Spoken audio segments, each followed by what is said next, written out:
Welcome back, guys, to the next recap of the tournament. Today was round number 7. I'm still playing in the Austrian Bundesliga.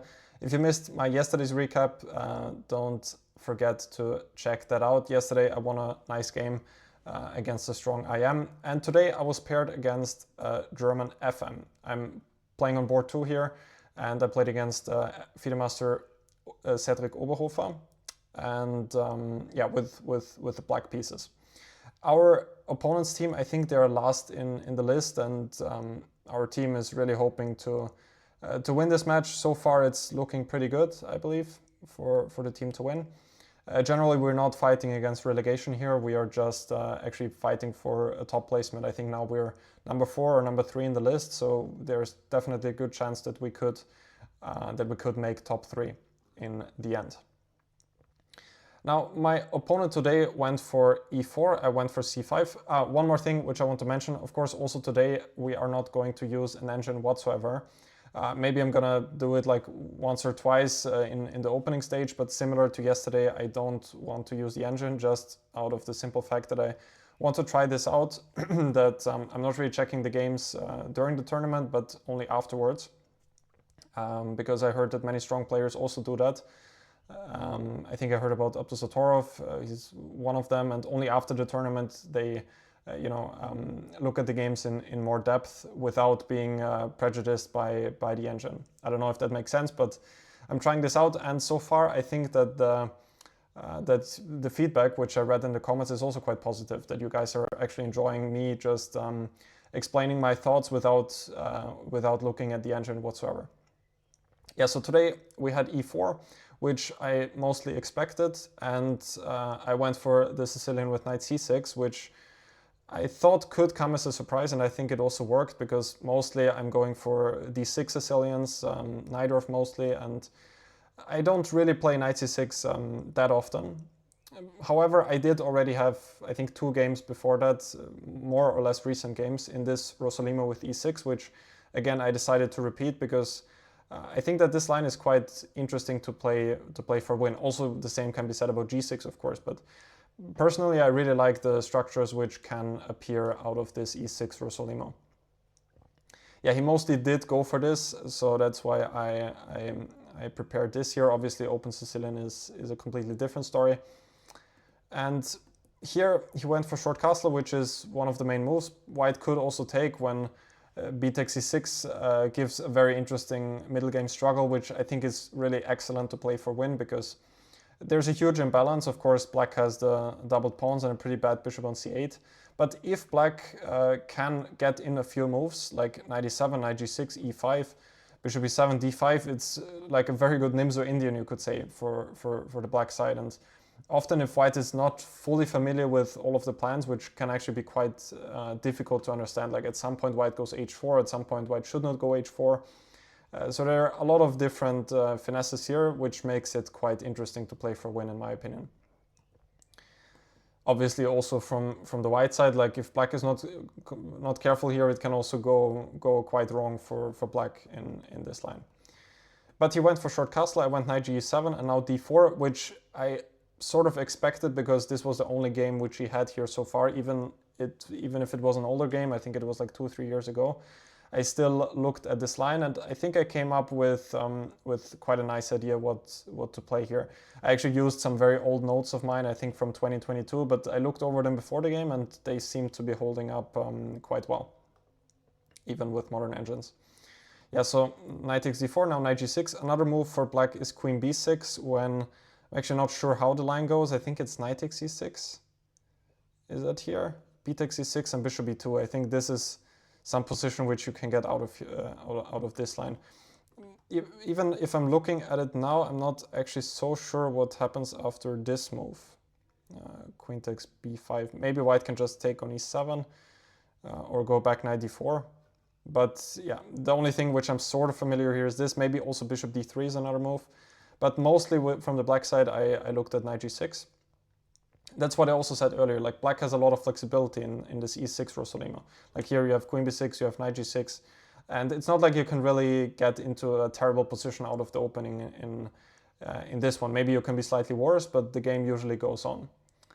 Yeah, so he went bishop e2 now, which is one of the main moves. I think recently they also started to play some bishop e3 and c3. Well, what recently? I think they started like 3 years ago, but in the meantime, it's also not so popular anymore. With White's idea being to go knight d2, then the bishop goes back to e2 and playing for some type of solid central construction. But he went for the most logical, I don't know about most logical, but at least the main line as far as I'm aware, which is bishop e2, preparing c4. And now we have this kind of hedgehog structure. Short castle, knight c3, and now b6, which is already, may have come as a surprise to him. I spoke to my opponent briefly after the game, and he was mostly familiar with knight takes d4, where he has also had a game before, and now black goes b6 and bishop b7, but here white's position is fairly safe. I'm not even sure what white is supposed to do here. Definitely not rook c1, because that would actually immediately transpose to the game, but white definitely has some better other moves, like I guess rook d1 or something like that. Yeah, so I went b6, bishop e3, bishop b7, and now he went rook c1, which I think should be already an inaccuracy here from the white side, because it allowed me this very nice idea with taking an f5, which I think immediately asks some pretty unpleasant questions to my opponent. I only knew that knight b3 was supposed to be the main move here. Actually, white can also start with that here, which is kind of the downside of not taking on d4, that white can keep more minor pieces, which technically favors white because he has the space advantage. Similar ideas also exist in the Marozzi, where white moves the knight not to allow black to take on d4. So maybe also white can start here, but here I'm not so familiar with it. I think usually the way they do it is to go knight b3 here, either at this moment or also here. And here I can let you into a small secret. I prepared this idea with queen c8, which I think has been only played twice before. Also, those ideas with f5 do exist, but here, as far as I know, it does not work out so well, because I think that white can take on e6, and here all of those sacrifices should not work, at least, because there are some discoveries, but nothing that actually wins back material. So I prepared queen c8, which was played by Gelfand once, and I think there was another game there as well. And as far as I understand, the idea is actually to go knight e5 when the pawn on c4 could be difficult to protect. Like even after rook c1, I think that black's move was to go knight e5 here. And another question is if actually knight takes c4 is a threat, but I think it might be. Like let's say f4, knight takes c4. The only thing I'm now wondering is what happens after knight d5 here. E7 is protected. Okay, that's an important point which I did not, which I forgot about now. So we can just take on e4, and if knight e7, we can just take back. Okay. Yeah, so I remembered here that that knight e5 is supposed to be the move, but I did not really remember anything else here. Then one thing which I was wondering in the game, before we go to that, the main move, if we can call it like that, is f4 here. I think it's also the first computer move, which is stopping knight e5. And here it goes on with f5. Now white is supposed to go e5, because after taking there is knight h4, which works out well. I even checked this. I think it was f takes e6, and now already knight takes g2 was working. King takes g2 and knight e5. That should be it. Maybe knight e4 also. Perhaps knight d4 is a bit more precise. And now we can see that the point of queen c8, actually, this is what I wanted to show, because if white goes king g1, for example, then I would have, actually queen c6, there's still knight d5. Well, what am I actually doing here? Queen c6, knight d5, I don't really see how it continues now. Was it maybe some other knight discovery? But knight d5, also king g1. The only thing I vaguely remember is that white is supposed to go bishop f3 at some point, and then there was some take and take here, and black was in the end had sufficient compensation. But let me just quickly check here what the computer is saying. Here white is just completely winning, so I must have mixed something up. D takes e6 is the move. Okay, D takes e6 is the move first, and then we have those ideas with knight takes g2. Okay, makes sense. Yeah, and if e5, my idea was to go knight d8 here, which looks a bit strange, but the point is that this knight goes to f7, and then black can try to get in this move d6. Of course, strategically speaking, white is much better, but black does have quite significant dynamic chances. Like at some point, knight h4 could be an idea. Even there was some line where I think knight h8 followed by g5 was an idea. So this was what I had prepared. One thing which I was a bit cursing at myself here was what happens after c5, because I remembered that this was in my file, but I could not remember how to continue here. And this is the second and last time where I'm going to turn on the engine in this video. It seems like black has quite a few different alternatives, which I'm actually a bit surprised of. f5 was one of the moves which I was considering, and it seemed like the right move to go for. Take on f5. And now also this idea of knight h4 exists, but I was not so sure if it's working here, and that seems to be a correct assessment. I should just take back on f5 with the rook, and then I can play this position, which is imbalanced but not worse for black. And I guess if white takes on b6, can I figure this out on my own? What happens here? I would guess just something like knight f4 or knight h4. Yeah, knight f4 is one of the moves, or knight c e5, that's also a good one, preparing queen c6, and black is here actually already much better. So white should not take on b6. I think the move was f4 or something, and chances for both sides. Yeah, but he went rook c1, which is a very natural move, but this runs into knight takes d4, queen takes d4, and now f5. And already here I think it's quite, at least practically speaking, it's quite unpleasant. Also bishop takes d4 is probably not much better. My opponent here was worried about bishop g5 followed by e5, which is an understandable concern.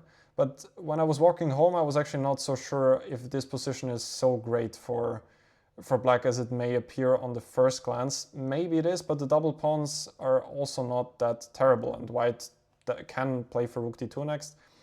Still, it's hard to believe that black should be in any big trouble here, and of course it could also go wrong for white. Maybe something like queen g5 is quite an active idea, for example. But also I have tons of other interesting moves, like also here f5 looks quite attractive for me. Yeah, he took with the queen, now f5, and here he went for f4 after a long thought, which already looks incredibly shaky, and I was really already here looking for some forced ideas to win some material, and in the end actually I found a very nice combination here. So in case you haven't seen my game yet, and if you want to do some calculation, you can try to figure out the best way here for black. Stop the video. I'm not even sure what I played is the best way, but I'm pretty sure that it is. So you can stop the video if you want to do some calculation now. Before we go here, I was thinking that e takes f5 should be the principled move here, but my opponent was afraid of knight h4, and to be honest, I'm not so sure if I would have gone for that, because rook takes f5 simply also looks very attractive, and this is also the line which is given by the lichess feedback, so I guess that rook takes f5 is better than knight h4. And like here, black's position looks also fantastic, because I have so much attacking potential on the king side, and the bishop on b7 is a monster, and white's coordination is not so great. d7 may appear weak, but I can always protect it also with bishop c6 in the worst case. After knight h4, I was not so sure in this variation, bishop g2, and now he can take on d7 either with a queen or with a pawn. But for example, something like this, like it may appear on the first glance that white's king is quite weak, but white has two pawns and a bishop pair for the exchange. There may come a check on d5 as well, which could also play a crucial role. So this is why I was not sure at all here what is happening. And after rook takes f5, I realized that I have to have a pleasant position, so probably I would have just gone for that. Yeah, he went for f4, and maybe you figured it out by now. In the game I went for e5, which I think is quite a nice idea. Apart from that, the first thing which I looked at was bishop c5, queen d3, take on e4, and the thing which you should calculate firstly is knight takes f4.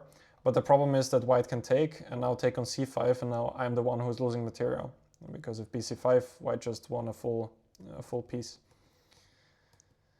Yeah, the same also with rook takes f4, that should also not work. Here I think the reason was just knight takes c5, and in the end white has to be better because of the bishop pair. I think this is what I calculated. Yeah, so I was looking at a lot of different alternatives here. Also this position, if I just take on e3, I was looking at queen c7, but then I stopped after g3 because it seemed like white has everything protected and I don't really have any more dynamics coming in. Still, black should probably not be worse here, but it actually could go wrong as well, because strategically speaking, white is a bit better, and if he can consolidate, he could be a bit better. Yeah, so I went for e5 in the game, which I think is a nice move, but the funny thing behind this is that I actually did not see the correct follow-up when I was calculating e5. So, first of all, white needs to take. Otherwise, if the queen goes back, then I can take on f4, and he cannot take back, because in the end I will always have bishop g5, which is winning the exchange. So he took on e5, and after I played e5, I realized that my idea, which I had at first with f4, it may be good, but I have something even better, which is bishop c5 with a very nice geometric idea. After f4, bishop f2, this is what I was firstly looking at, and queen e2. I also thought that this should be quite nice for me, because I will win back the pawn on e5 at some point, and then he will be stuck with his bad bishop on e2. And if my knight comes to e5, it's also a very nice piece.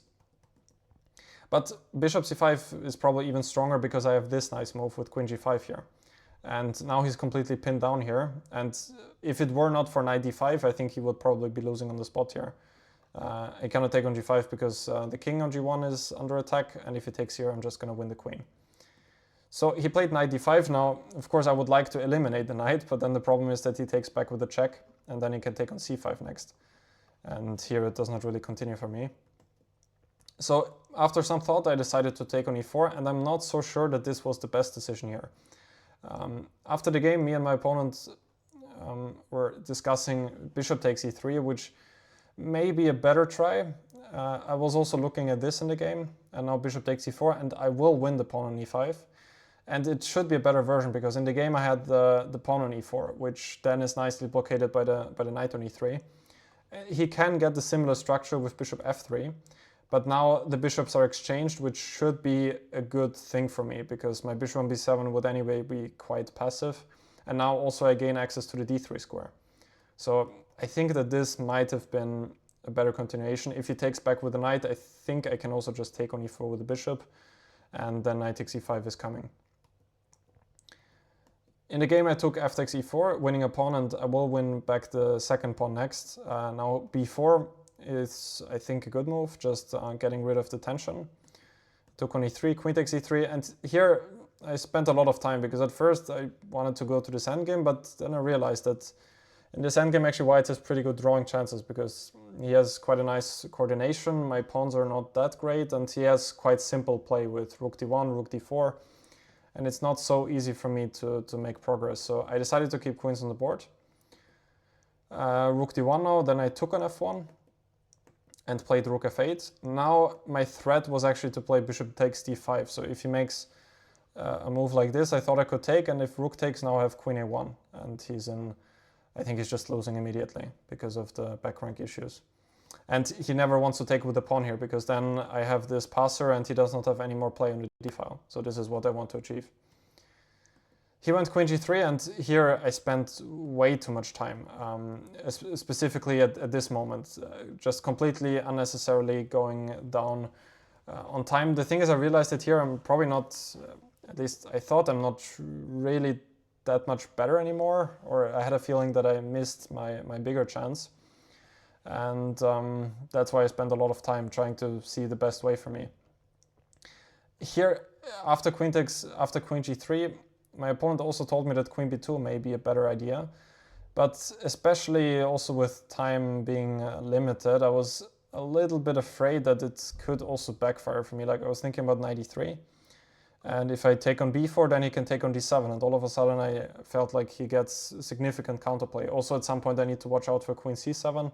Still, if there's queen f2, it's not a threat, but like once I take, then this could be an idea, apart from rook takes d7, of course. So I decided to go to this endgame now. At least I thought now he has the doubled pawns here, which could be beneficial for me, even though it's not really clear that those pawns are actually so weak.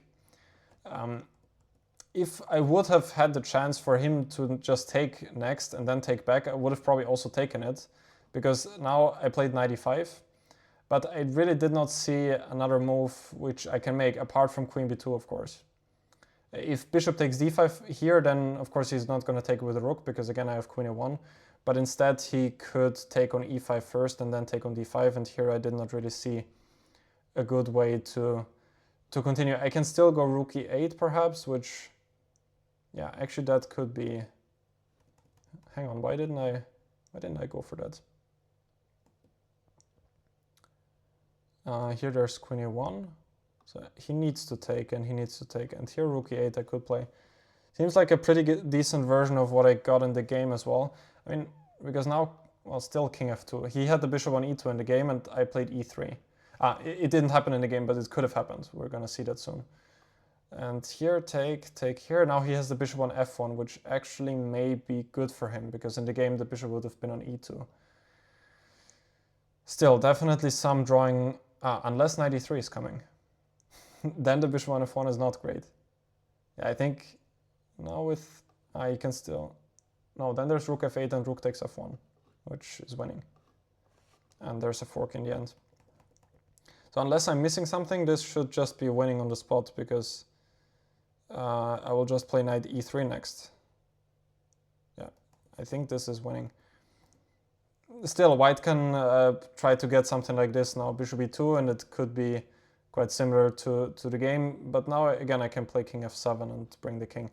I don't know why I did not go for that here. There was definitely some reason, but it seemed like, yeah, he cannot take here because of queen a1 again. Yeah?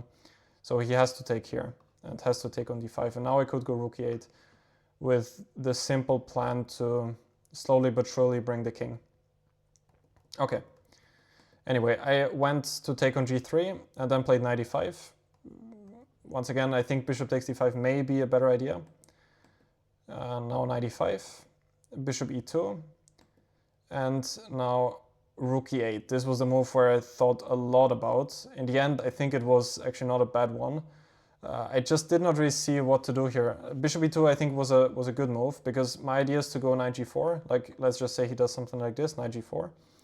And then, let's say he goes bishop e2 here. If I get this one, okay, now there's this option, but just in general, if I get this knight to f6, I thought at least my coordination is finally quite decent, because the knight is protecting both pawns, and I can probably bring the king now soon.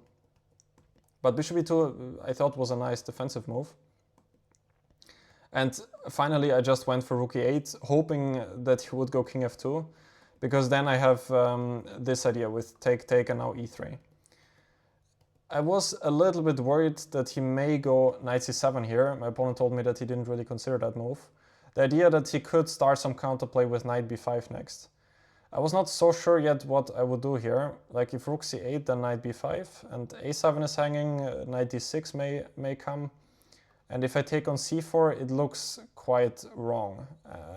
Knight takes a7 might be one of the possibilities, and I thought that here at least white is a repetition, maybe even more than that already, unless I missed something. But I mean, already white could take and go knight d6. There are quite a few different options already for white, and at least a draw. I mean, I looked at other options, like rook e7 was another move, because otherwise, like here, I don't really see a way to continue for me after knight b5, because knight d6 is coming. Yeah, after knight c7, I'm not so sure what I can do now. Like rook e7, knight b5 again. I think I was considering some bishop a6, but it also looks wrong. White can just go knight d6. Maybe it's... Well, you know what I could probably do? I could go back to f8. And if knight b5, then maybe I could go for e3 with the idea to go rook f2 next. But of course, he could just go back to d5, which leads to the same position. Actually, one good question would be why I did not take on d5 first. Here my problem was, if rook e8 now, I thought he could go rook d4.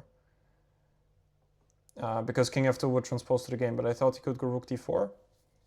And now if e3 has rook e4. This is what I didn't like. So I thought here I'm probably losing the pawn. If knight c6 he can take here, and I thought this should probably be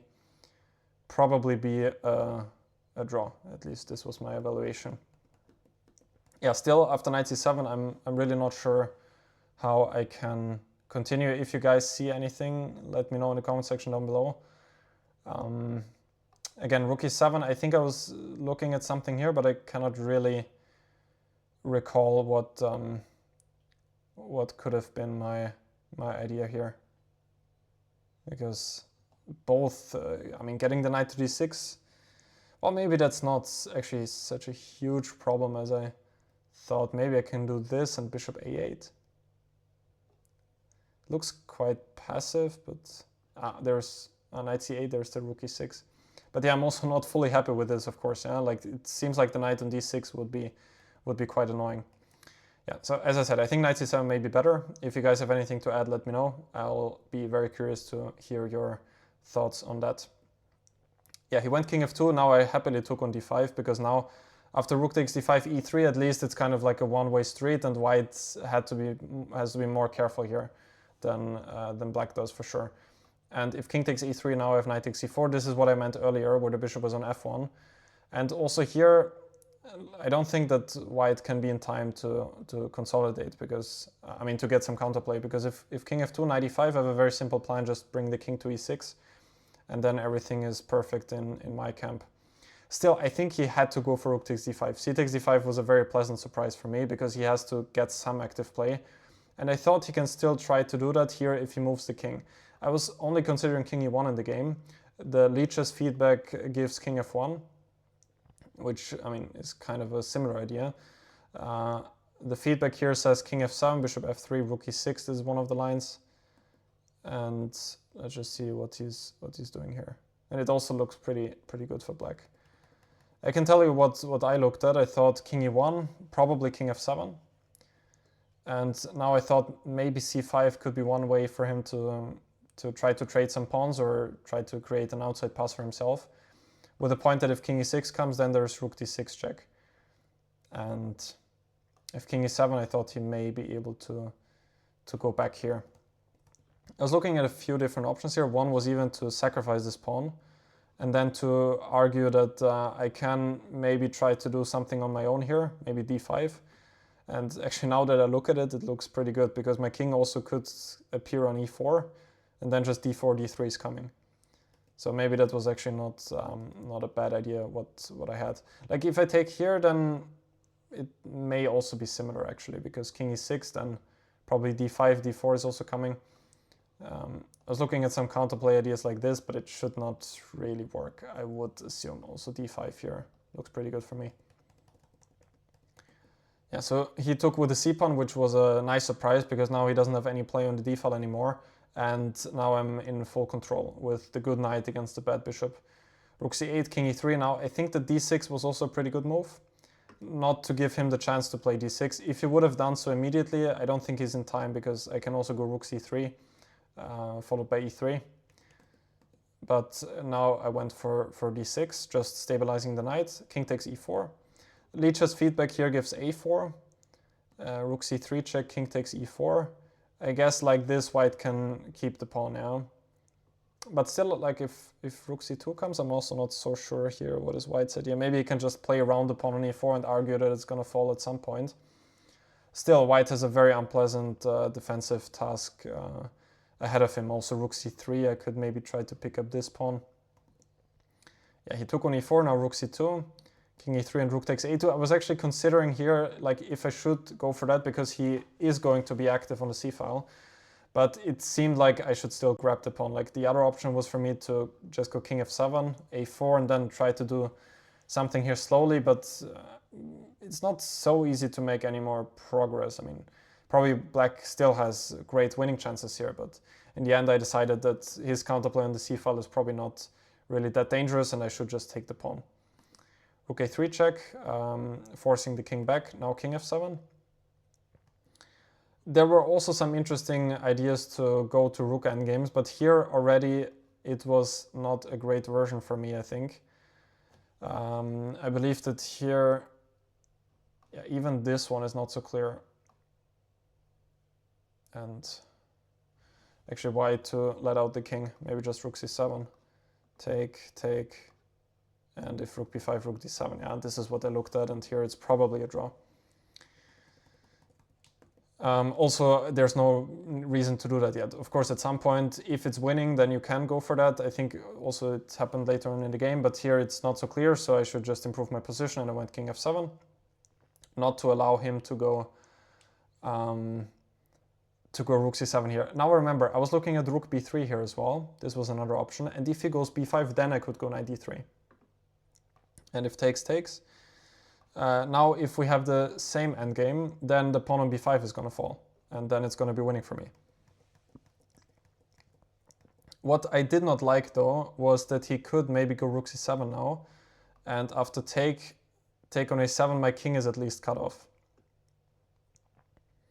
And it might not, I mean, I would love to have the king on f6, so this is why I didn't choose it. Still probably great winning chances for black, but like something like this, if white can get it, it's already a huge success, because now at least white has pretty decent chances to at least continue the fight. Maybe also objectively here it's could be good drawing chances. Yeah, so I went king f7. I think that was pretty good. Rook c7 check, king f6, now b5. Lichess feedback gives bishop f3 here, but I was also expecting b5. At least the pawn is protected here. Bishop f3 looks quite strange. It also allows me the chance to win the pawn. Probably don't even want to do that, but it's quite a difficult move. Yeah, b5. Now I think this was a nice idea to play knight d3 check here, because now if he takes again, we have the same problem for white, that I'm gonna win the b5 pawn next, and then it's winning. He can still play rook d7, but here I thought that I could do something. I mean, probably there are a few wins here, but I thought that h5 is probably one of them, and now something like g6, maybe also g5 is possible. Might actually be a better move. And if king e4, then king e6, and on the next move I can take on b5. And even if he wins the h5 pawn now, this should be quite easily winning for black, I would assume, because white doesn't have a passed pawn and I have two of them, so I would assume that this is fairly easily winning. He went king g1. It's the only square, I think, because if he goes to d4, if he goes to e3, I mean, it only gives me, I could even here try to go to the rook endgame, but at least here my rook is not coming to d3. But then I thought that also this probably should be winning, because, well, maybe rook d7, but, well, maybe this is not as simple, because take here, and he is going to win this pawn. Yeah, I don't really want to allow that. But there were also other interesting options, like, well, knight b4, there's king d4 here. It's quite a difficult move to play king e3, so I was not that much considering it. But, you know what I could do? Why did I even miss that? I could just take on g3 here. That is quite a simple way to win, I believe. And if king f2, then rook d3 once again. That seems simple enough. Yeah, so he went king g1. I gave a check. Now his king has to go to h2, now knight e5. And here he went g4. And after rook a2, he actually resigned, because yeah, his position is terrible. I would have expected him to maybe play on a bit more, but he is going to also lose the g4 pawn, and he decided to call it a day.